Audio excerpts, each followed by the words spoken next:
What is going on, guys? Welcome back to another episode of the Crash Course Metal Show. I am your host, Trevor Crash Knight, and we got with us again Chris Elliot from 86 Bullets. What's going on, my man? Hey man, not a whole lot. How you So, doing? good. So, we had a interesting, topic that we thought of here, and that is basically which. Okay, so we all know Metallica. Let's just throw that out there. This is about Metallica here. We know that they have different eras. People are in love with the classic era, pre Black Album. And then you have the fans that like the Black Album and consider that still the classic era. And then you have another set of fans that like all that up until about Reload ish. Then you get another set of fans that even can say that they like Saint Anger. And then there's some that just like only classic. So you get a lot of mixed bag with Metallica fans. But I kind of thought, when was the album that kind of brought them back into the limelight? Because they never really left. Even with Saint Anger, they never left. They were always big and popular. But what was their true comeback to thrash album? So, Chris, we'll start here with Death Magnetic, and we'll also talk about Hardwired as the two options. And Chris, tell me a little bit about Death Magnetic and why some reasons why that someone would say that this is their true comeback album to the thrash world. When you stand up and feel the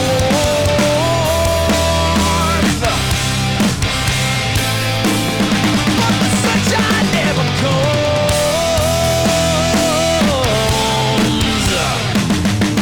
Okay, so talking about this album right here, Death Magnetic.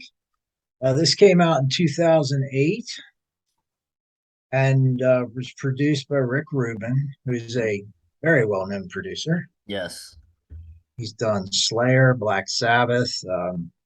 I don't know. He's got a whole huge resume of bands he's done. This album is very proggy. I didn't realize like how technical it was till I re-listened to it recently. Mm-hmm. And I noticed there's a sense of urgency on this record.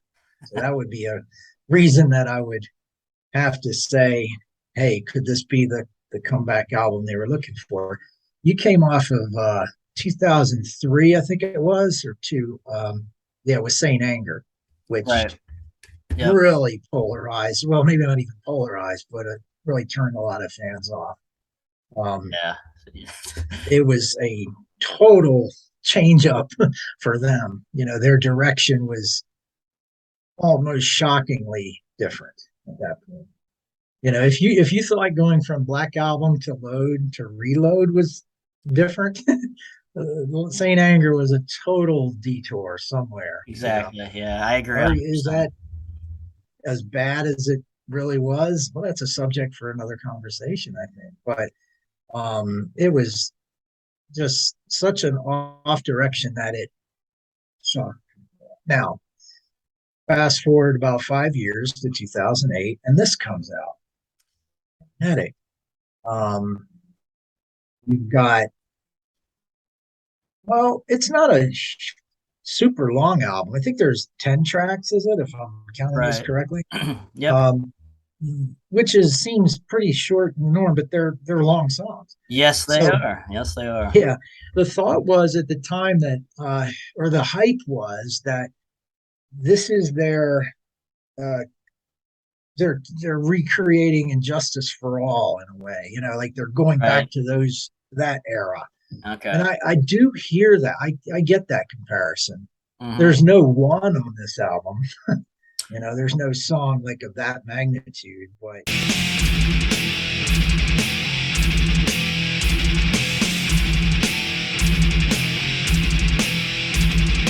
darkness imprisoning me. All that I see, absolute horror. I cannot live, I cannot die. They sound like they're getting, you know, that they're definitely not. This is much closer to Injustice for All than Saint Anger for Oh yeah, yeah, yep. or even the Black Album. So um, I think this is a really strong album. It's got some critics. Mm-hmm. There's one song that they probably could have taken off of this. I Which wonder is if okay. um, it's Suicide Redemption, track 9, I think it is. That it's instrumental, and I like instrumentals. Yeah, yes, uh, you do. you know that very well, right? Yep, yep. That's something I do. I like them a lot. And Metallica used to do instrument. They would do at least one instrumental per album. Almost. Yeah. Justice for All was like not Dyer's Eve, right? Uh, Just to Die. Wait, I get I, the title. yeah, I think. There's an instrumental on that album. Uh, and then you had Orion on Master of Puppets, right? Right. So they had this uh, sort of tradition of putting an instrumental on there. This one is like 9 minutes long, and it's very repetitive. I mean, it starts out cool. It's got some cool riffs in it, but it's just too damn long, and it's boring. Honestly, it gets to the point, and I'm not usually like that. If it's an Mm-hmm. instrumental and it's grooving and it's sounding good, I'm usually like, yeah, yeah. But by 4 or 5 minutes in, I'm like, let's end this thing, okay? Yeah, yeah. But they don't. They keep going, and it's just all right. And it's more groove oriented, so it's real. It's not like a lot of melodies. It's more just rhythm grooves, Mm-hmm. which can be cool, but it's just too long. I think they could have left it off. I mean, it's got nice part, it's well played and it's got some cool grooves, but this just seems like it maybe brings the album down a notch. Okay. Yeah. But there's some really strong stuff on here. Mm-hmm. Track 1, that was Just Your Life, kicks butt, end of the line. I mean, Broken Beat and Scarred.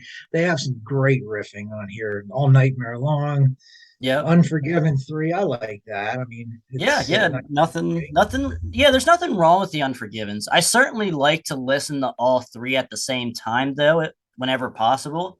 I think it brings out all three songs even more as a whole. But How could he know this new dawn's light would change his life forever? Set sail to sea, but pulled off course. but yeah, I certainly agree with you with the first 4 tracks or 5 tracks even. The first half of Yeah. this album is good. Yeah, well, and it closes really nice too. I mean, My Apocalypse kicks butt, and Mm-hmm. Judas Kiss is good. Cyanide. Yeah, I mean, there's and again, they're very proggy. It's a lot. It's kind of a lot of depth to this. It's like you have to listen to it multiple times to really, That's very true. get it Very because it's true. not gonna right. And some of my favorite albums I have to listen to multiple times. I Hmm. can't, they just go, some of it goes over my head the first time, I have Yeah, to listen to it multiple. And I'm like, wow, I get it. This is really cool.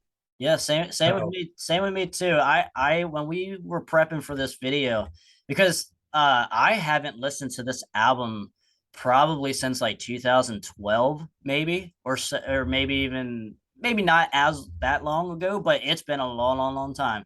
And I wasn't a fan of it when it first came out. I thought the single, "The Day That Never Comes," was pretty good. When that it was fine when it came out, but at the same time, though, you had Megadeth coming out with United Abominations and such. So like when you compare the two, it's I'm like, okay, give me Megadeth. This is more what I like, more thrashy than this even. But I agree, it's such a long album too for only 10 tracks. And I understand the comparison with Injustice for All, but yeah, so I think they could have took Cyanide off the 6 track. I that did not last more than 2 listens through for me. I skipped it after that. I kind of I agree to an extent of with you with Suicide Redemption. as the instrumental. There's some really good parts in that song, but there's no reason why that should be 10 minutes long. I don't understand that, because you got the total length of this album at almost 75 minutes, just a shade under 75 minutes for 10 songs. That's, I don't care who you are, that's too long, no matter what. Because you had Robert on bass here, and you had Kirk, Lars, Hetfield, the classic, the classic three there. But I think Robert did fine in this album as well. But I don't know it, and I think the year that this came out, this obviously came out before Hardwired, so that kind of gives you it kind of gives it the edge a little bit to be like, oh, this was the return a little bit more so than something that came out 8 years later or 7 years, whatever that was. But it did pretty well though on the charts. Let me see what that was. I know it went platinum. I know, well, it obviously went platinum, but I'm trying to think, because it was like UK and US. It was all over best album of the year. Top 25, there's number ones here all over the place. Yeah, I don't, for me though, it doesn't have as much thrash as I would like, but it's certainly influenced and obviously way better than Saint Anger. So yeah, I'm kind of with you on this.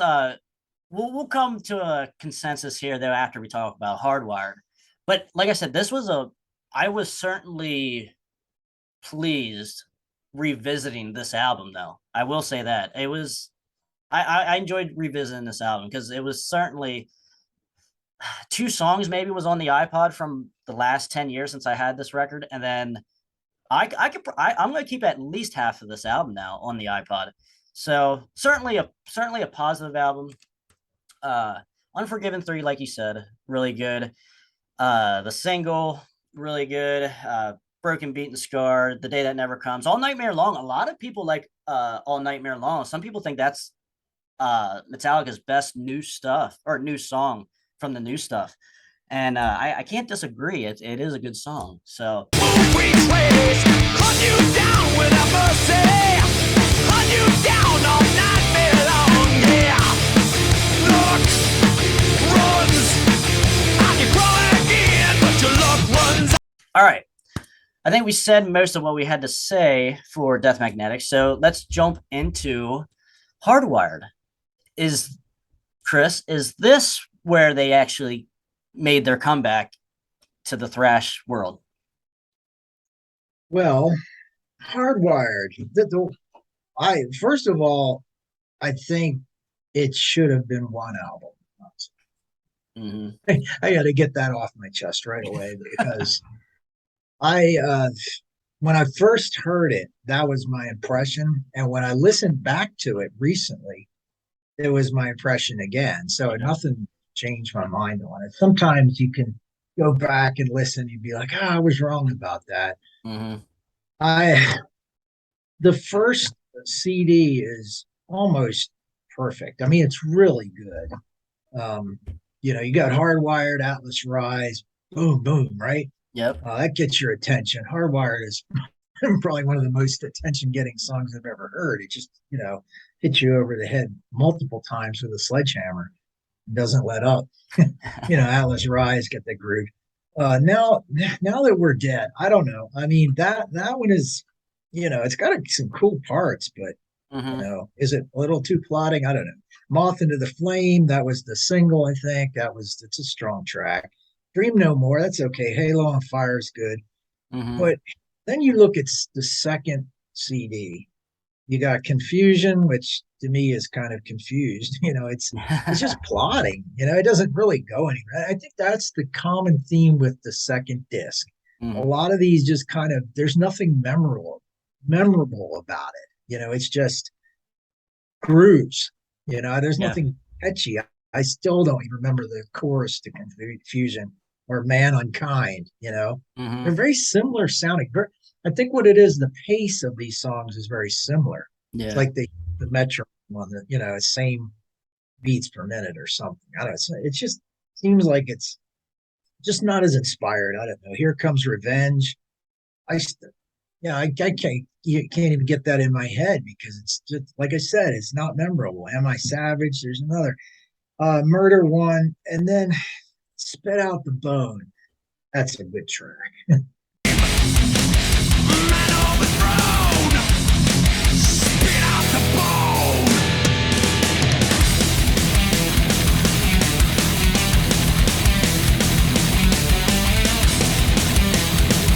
So you Yeah. that should have been on disc one, and you could have gotten rid of some of this filler. You probably have All Killer, or you'd have prequels anyway. So Yeah. I think just to sum it up, it's I mean, I'm glad I got this album, but again, if I listen to it, it's usually just the first disc. Yeah. Yeah. So I yeah, agree with you for the most part on disc two, because Man Unkind, like it's just okay. I don't need both Confusion and Man Unkind, like you said, but it's okay. It's listenable. Uh, Am I Savage? I can deal with on the second disc. That's fine with me. Spit Out the Bones, good. But like you said, the first half or the first disc is really good. Because I remember I did buy this new when it came out, and I was impressed at the time. I was like, this is really good. But then the more I listened, or the older it got, I guess I could say, within that first year, I kind of distanced myself from it a little bit. I was like, it kind of felt forced, if that makes sense. Uh, I don't know if that was them trying to be like, hey, we're like Megadeth, we're like Testament, we're like Overkill again, we're the thrash gods still. Uh, that's kind of the impression I get when I listen to this album. Not so much with Death Magnetic though. Probably because the songs are a little longer, but that's kind of my overall view of this album. It's good, but it sounds forced. Uh, First disc is really good. Moth in the Flame, Atlas Arise, all that same stuff.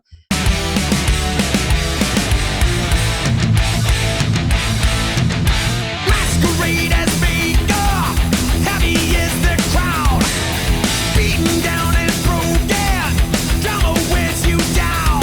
And it did hit number one when it was released in the US on the charts. So that's a big deal, at the time. And like I said, it is obviously Metallica, one of the biggest bands in the world, but still though, for rock and metal, hitting that on its release is a big deal. But I guess it kind of depends like how you want to ask the question, or like the context of the question of what was the comeback. And if you say comeback, I'm thinking more thrash than anything else for Metallica, coming back to the thrash world. So I kind of would lean more to Hardwired in that sense than Death Magnetic, just because it's so long and proggy.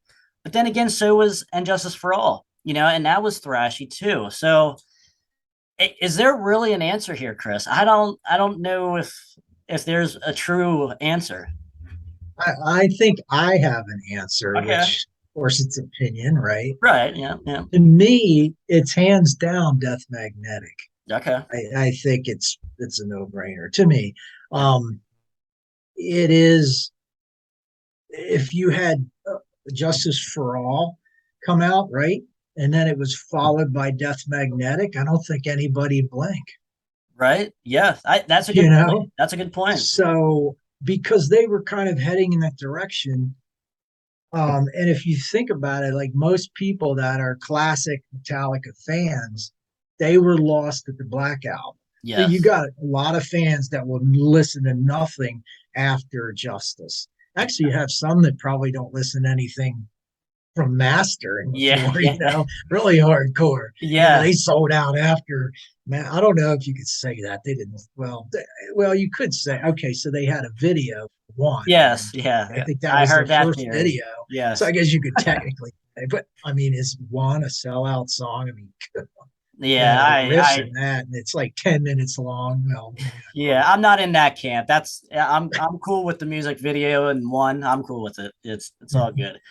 But Yeah. yeah, But I, I do agree with you in a sense. But yeah, go ahead, finish up your point there. yeah, I just think that the immediacy's there. I agree with you as far as it sounds like they were hungry to get back. Not that they were hungry because they're super rich and always will be, that's another thing. It's really hard to put yourself back to 1981 and, where Yeah, you had nothing and you're eating ramen noodles and things like that on the right, road trying to survive. And you were 22 years old and that can never happen again. right. It's hard for, I guess they were what, in the early mid 40s when they recorded Death Magnetic, maybe. Not that you Yeah, lose, yeah, a whole lot, but you can't get your immediate youth back. I mean, you're way different when you're 22 and you're 42, there's a lot of exactly. things change. I mean, you can still rock, but you can't get that X factor, I Yes, guess. that's They could never, the same they could energy, never, basically. yeah, like kill them all. They Mm, could never do that again, right. But so I think the best you could expect was them to kind of leave off where justice left off, Yeah, or continue where justice left off. So I think it's got the immediacy. It's got you know that they put a lot of effort into it. I mean, the riffs. There's tons of riffs, and it's well written. I right, mean, it wasn't like they mailed this in. right, Saint Anger was like, let's just write 4 5 chord progressions and just slam it and be done with it. No guitar solos, nothing, right, right? right. But you got a lot of technical stuff going on, so they put a lot of thought into it. But it sounds a lot more immediate. So I think Hardwired, being a really good album too, it lacks the urgency. I think, and I think that's what you were alluding to. It doesn't have. It seemed.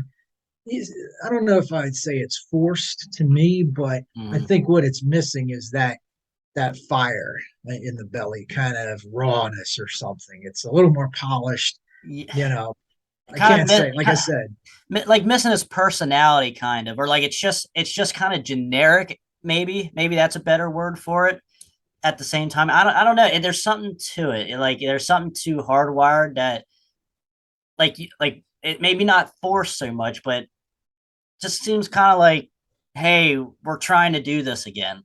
That's kind of how I see Hardwired. But I like your points though. For Death Magnetic, I might have to go with Death Magnetic because one, it was out first, obviously, so like that helps the argument, and also I like your point about it's just kind of a modern day and Justice for All when you kind of just look down at the song structures and even the sound and everything else.